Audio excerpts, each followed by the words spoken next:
এইখানে যে জিনিসটা তৈরি করা হচ্ছে এটা কিন্তু আমরা অনেকেই আগে পরে ব্যবহার করেছি, কিন্তু আপনারা কেউ জানেন কি না জানি না। এই জিনিসটা কিন্তু আমাদের দেশে মোটামুটি ব্যান পর্যায়ে রয়েছে।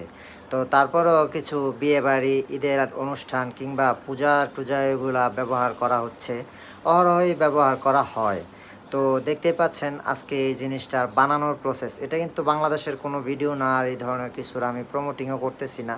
এটা মূলত ভারতের একটা ভিডিও, তো শিক্ষণীয় পারপোজে আমি এটার যেই প্রসেসটা আছে ওইটা আপনাদের সাথে শেয়ার করতেছি। তো দেখতেই পাচ্ছেন এই জিনিসটা ভিতরের যে জিনিস ইয়াটা আছে বারুদ, মানে যেটা আকাশে গিয়ে সুন্দরভাবে ফুটে। তো এটা মূলত এই বলটার ভিতরে থাকে এবং এটাকে ভিতরে চেপে দেওয়া হয়।